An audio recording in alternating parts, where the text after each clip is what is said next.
एक समय की बात है जब एक छोटे से परिवार में मधु, सुबोध, उनका बेटा रोहन और भतीजी लता रहते थे।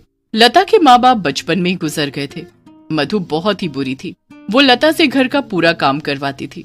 मधु उसके साथ इतना बुरा व्यवहार करती और इस बारे में उसके चाचा को बिल्कुल नहीं पता था।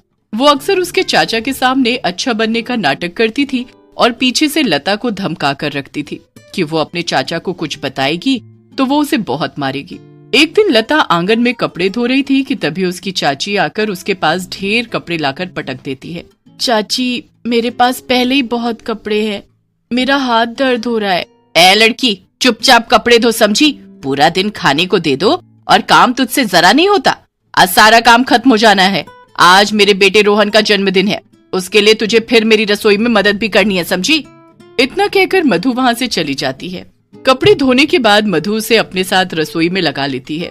मधु अपने बेटे के जन्मदिन के लिए खीर पूरी बना रही होती है। लता को खीर बड़ी ही पसंद होती है। खीर देखकर उसके मुंह में पानी आ जाता है। उसने सुबह से कुछ खाया भी नहीं होता। चाची, ये खीर हमको कब मिलेगी? ओह नवाब लड़की, आज मेरे बेटे का जन्मदिन है, समझी? ये उसके लिए बनाई है।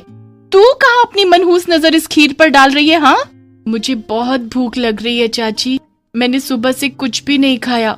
चल दफा हो यहाँ से। लता बेचारी वहाँ से चली जाती है। रात को सब मिलकर रोहन का जन्मदिन मनाते हैं। उसके बाद सब खीर पूरी मजे से खाते हैं। अरे लता कहाँ गई? उसे भी तो बुलाओ। अरे उसने इतना ज्यादा खा लिया कि अब वो आराम से सो रही है। लता दूर से सब देख और सुन रही होती है। चाची कितना झूठ बोलती है, आज तो मुझे खाना ही नहीं मिला। सबके सोने के बाद जब उसकी चाची बची हुई खीर रख रही होती है तो लता भूख से तड़पती हुई उसके पास आती है। बहुत भूख लग रही है चाची, प्लीज मुझे खीर दे दो। ओह चल भाग यहाँ से। मधु लता को वहाँ से भगा देती है। बेचारी लता भूखी ही सो जाती है। वो पूरी रात भूख से तड़पती रहती है। अब अगले दिन मधु खीर के अंदर छिपकली पड़ी हुई देखती है। हे भगवान, ये छिपकली कहाँ से आकर गिर गई इसमें? ये जरूर उस मनहूस की नजर लगी होगी, तभी ऐसा हुआ। कल से खीर लगा रखा था, कितने काजू बादाम डाले थे मैंने इसमें। वो खीर का कटोरा उठाकर उसे फेंकने ही लगती है कि एकदम रुक जाती है। अरे, फेंकने से अच्छा ये खीर मैं उस लता की बच्ची को ना दे दूं। खीर खाकर खुश हो जाएगी और फिर कुछ दिन मेरा मन लगाकर काम करेगी। यही सोचकर वो खीर का कटोरा ले जाकर लता को दे देती है। ए लड़की, कल से खीर मचा रखा था ना, चल ले, ये खा ले। क्या मैं? ये खीर मेरे लिए है? हाँ, तेरे लिए है। मैं कोई बुरी नहीं हूँ जो तूने मुझे बना रखा है। चल अब ये खा और काम पर लग जा। ठीक है चाची। लता खीर का कटोरा लेकर उसे खाने में लग जाती है। 2 दिन से भूखी लता को पता ही नहीं चलता कि वो खीर जहरीली है। बेचारी इतनी खुशी से खीर खा रही होती है कि जैसे जन्मों बाद उसे उसकी पसंद की चीज मिली हो। जरा सी देर में वो सारी खीर चट कर जाती है। चाची ने मुझे कितनी सारी खीर दी, वो तो बहुत अच्छी है। खीर खाने के बाद लता आंगन में झाड़ू लगाने चली जाती है। झाड़ू लगाते लगाते लता को अजीब सा होने लगता है। उसे अचानक से उल्टी होने लगती है और उसके मुंह से झाग निकलने लगते हैं। चाची, चाची। लता की आवाज सुनकर जब उसकी चाची वहां आती है तो लता के मुंह से निकलते हुए झाग को देखकर वो डर जाती है। उसे तो सब पता होता है कि ये सब उस छिपकली वाली खीर को खाने से हुआ है। चाची, मुझे कुछ हो रहा है, मुझे बचा लो चाची। अरे, अगर मैं इसे डॉक्टर पर ले गई तो मेरा किया धरा सब सामने आ जाएगा। भाड़ में जाइए, ये मरेगी तो मुझे इससे छुटकारा भी मिल जाएगा।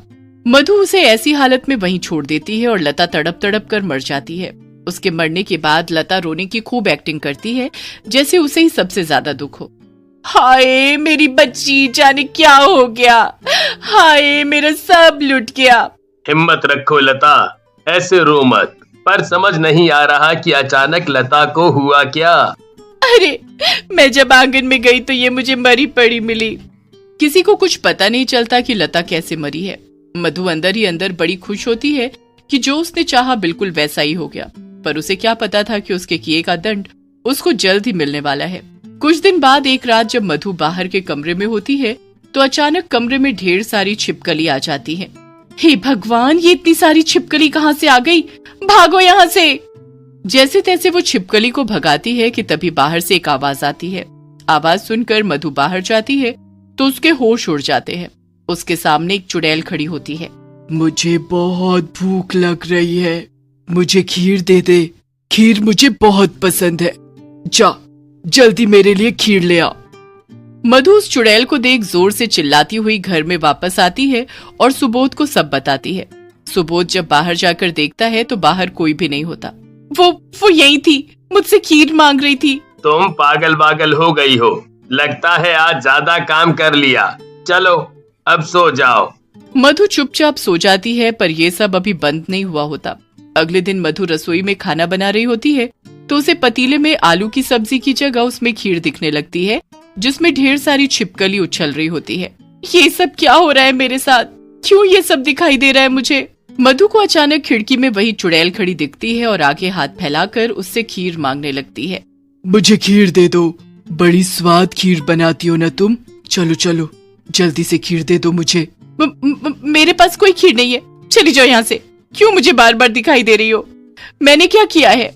मैं तो बस खीर मांगने आई हूँ। बहुत भूख लग रही है मुझे, तुम मुझे थोड़ी खीर दे दोगी तो मैं चली जाऊंगी। नहीं है मेरे पास कोई खीर, जाओ यहाँ से, प्लीज चली जाओ। अचानक वहाँ सुबोध आ जाता है और मधु को अकेले में ऐसे बड़बड़ाता देख वो हैरान हो जाता है। ये क्या हो गया है तुम्हें? क्या अकेले में बड़बड़ किए जा रही हो? और तुम रो क्यों रही हो? मुझे बचा लो, मुझे बचा लो। अरे पर किससे बचा लूं? वो चुड़ैल, वो फिर से आई थी। कौन चुड़ैल? कहाँ है चुड़ैल? आई थी अभी, वो खीर मांगने वाली चुड़ैल। वो बार बार मेरे पास आती है और मुझसे खीर मांगती है। मधु से बार बार वो चुड़ैल खीर मांगने आती है। उसकी हालत दिन पर दिन खराब होने लगती है। सुबोध को अब मधु की हालत देख चिंता होने लगती है। वो लता की माँ को फोन करके सारी बात बताते हैं और वो अगले ही दिन एक बाबा को लेकर उनके घर आ जाती है। मेरी बेटी, क्या हुआ तुझे? देखो तो क्या हालत बना ली है अपनी। माँ कोई मेरी बात नहीं मानता, पर मैं सच बोल रही हूँ। वो खीर मांगने वाली चुड़ैल मुझे बार बार दिखती है। हाँ बेटी, मुझे दामाद जी ने बताया था, इसलिए देखो मैं ये बाबा को अपने साथ लेकर आई हूँ। ये अभी सब ठीक कर देंगे। बाबा चारों तरफ ध्यान से देखते हैं और उन्हें कुछ एहसास होता है। क्या इस घर में किसी की अनचाही मौत हुई है? हाँ बाबा, मेरी भतीजी लता की। पर अनचाही मौत मतलब? हाँ, मतलब कि वो अपनी मौत नहीं मरी। ये आप क्या बोल रहे हो बाबा? अभी सब पता चल जाएगा। ये सुनकर मधु घबरा जाती है और कांपने लगती है। तो वो चुड़ैल बार बार तुम्हें दिखती है? क्या कहती है वो तुमसे? खीर मांगती है बाबा। एक काम करो, अभी रसोई में जाओ, बढ़िया सी खीर बना कर लाओ। बाबा के कहने पर मधु बढ़िया सी खीर बनाकर लाती है। ये लो बाबा खीर। बाबा उस खीर को घर के बीचों बीच रख देते हैं और उसके चारों तरफ गोला बना देते हैं। उसके बाद बाबा अपने मंत्रों का उच्चारण करना शुरू करते हैं। कुछ ही देर में वहाँ रखी खीर की कटोरी हिलने लगती है। इतना कहते ही वो चुड़ैल सामने आ खड़ी होती है और बस खीर की तरफ देखे जा रही होती है। खीर खीर खीर चाहिए, मुझे खीर चाहिए। ये खीर तुझे तभी मिलेगी जब तू ये बताएगी कि तूने इस औरत को क्यों परेशान किया हुआ है। मैंने इसे परेशान नहीं किया, मैंने बस इससे खीर मांगी है क्योंकि इसने मुझे पूरा दिन भूखा रखा। इसने खीर बनाई थी पर मुझे नहीं दी, बड़ी भूखी थी मैं। कितना तड़पाया इसने मुझे, और जब इसने मुझे अगले दिन खीर दी तो उसे खाते ही मैं तड़प तड़प कर मर गई। ये सब क्या बोल रही हो? ये तुमको तुम्हारी बीवी बताएगी। मैं क्या बताऊंगी? मुझे तो कुछ भी नहीं पता कि ये सब क्या बोले जा रही है।